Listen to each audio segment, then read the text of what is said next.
same since I saw this movie. Simply one of our best directors ever. It's amazing. It's beautiful to look at. It's entertaining. This is a terrific movie. It's one of my all-time favorites. I think it's a perfect essential.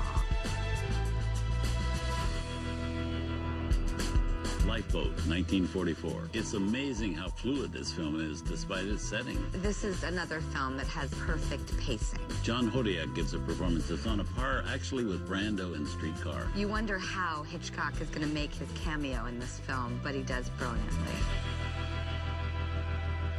Now, we're all sort of fellow travelers in a mighty small boat on a mighty big ocean. And the more we quarrel and criticize and misunderstand each other, the bigger the ocean gets and the smaller the boat. The boat's too small right now for me, and it's German. This is certainly one of the lesser-known Hitchcock films. Were you terribly aware of it before? I had heard of it, but I hadn't seen it before we decided to do this year and, did our lineup for it. And I love trying to see every Hitchcock film that I can, so I was so eager to see it. It's such an interesting movie. And what's amazing to me about it, not only did they get John Steinbeck to write the story, not the screenplay, but the story, but also to do an entire movie set on a lifeboat, and never do you really get restless that you're on this boat the whole time. So many things happen. It's such an interesting mix of characters in it and how it starts and the mystery of it. And you're right, you talk about pace a lot, and this film has perfect pace. And a lot of filmmakers try to make you feel that oppressive nature of being stuck somewhere, and this has some breathable expanse, like nothing else you've ever seen. It's true, you aren't dying to get off that boat. You're just so invested from minute one on what's happening.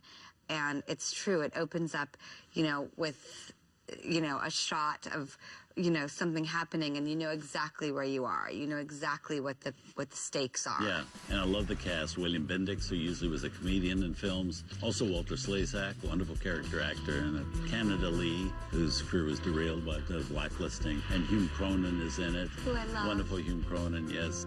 Mary Anderson, so many good people. And then, of course, Tallulah Bankhead, who was a great Broadway star, but rarely in films. And then John Hodiak, who's a great favorite of mine. This is the kind of movie that really made him a big star during the Second World War. He's one of those whose career took the wrong turn. He's a wonderful actor. He was a big radio actor, actually, from Chicago originally. And then later in his career, he did things on Broadway with Henry Fonda in the Caine Mutiny Court Martial and things like that. Always was a star, but somehow Hollywood gave up on him for some reason. And he's so dynamic in this movie. The impact of him in this movie was not unlike Brando in Streetcar when that came on. He was Hodiak was somebody like you'd never quite seen on screen before at that point. He's incredibly smoldering and commanding. Yeah. And he's up against, Tallulah Bankhead, who's so strong. And that would be tough to do, too, to be stronger than Tallulah Bankhead. Yeah, and I thought their chemistry is so good. To watch them together, they're a completely dynamic duo. What are you squawking about? When you write your book, it'll make a swell chapter. How it feels to be starving, first person singular. Those are good things to write about, hunger and thirst. If you really come from back of the yard... I'm so happy to have finally seen it, and I think it is exactly what this program is about. It's an essential. If you have seen it, then you're sort of on that high horse that you have to see this movie, and if you haven't, then you're in for the greatest treat ever. Well, let's look. Here it is, one of the lesser-known films from the master of suspense, Alfred Hitchcock, but an absolute essential.